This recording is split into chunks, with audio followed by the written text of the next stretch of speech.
ਹੌਲੀ ਹੌਲੀ ਬਿੱਲੀ ਥੱਲੇ ਤੋਂ ਬਾਹਰ ਆ ਰਹੀ ਹੈ ਤੇ ਇਸਰਾਈਲ ਅਰਬ ਮੁਲਕਾਂ ਨੂੰ ਆਪਣੇ ਪੰਜੇ ਤੇ ਸ਼ਿਕੰਜੇ ਵਿੱਚ ਜਕੜਦਾ ਜਾ ਰਿਹਾ ਹੈ।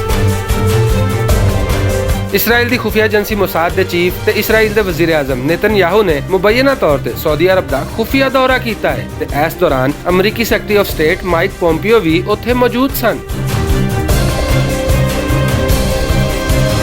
ਇਸ ਦੌਰੇ ਦੇ ਪਾਕਿਸਤਾਨ ਉੱਤੇ ਕੁਝ ਅੱਛੇ ਅਸਰਾਤ ਤਾਂ ਬਿਲਕੁਲ ਨਹੀਂ ਹੋ ਸਕਦੇ, ਕਿਉਂਕਿ ਪਾਕਿਸਤਾਨੀ ਹਕੂਮਤ ਤੇ ਆਵਾਮ ਮੁਸਲਸਲ ਦਬਾਅ ਦੇ ਬਾਵਜੂਦ ਇਸਰਾਈਲ ਨੂੰ ਮੰਨਣ ਤੋਂ ਇਨਕਾਰੀ ਹੈ, ਕਿਉਂਕਿ ਇਸਰਾਈਲ ਨੇ ਫਲਸਤੀਨ ਤੇ ਨਜਾਇਜ਼ ਕਬਜ਼ਾ ਕਰ ਰੱਖਿਆ ਹੈ ਤੇ ਪਾਕਿਸਤਾਨੀ ਹਕੂਮਤ ਦਾ ਅਸੂਲੀ ਮੌਕਫ ਹੈ ਕਿ ਉਦੋਂ ਤੱਕ ਇਸਰਾਈਲ ਨੂੰ ਤਸਲੀਮ ਨਹੀਂ ਕੀਤਾ ਜਾ ਸਕਦਾ ਜਦੋਂ ਤੱਕ ਉਹ ਫਲਸਤੀਨ ਨਾਲ ਕੋਈ ਸਮਝੌਤਾ ਨਹੀਂ ਕਰ ਲੈਂਦਾ।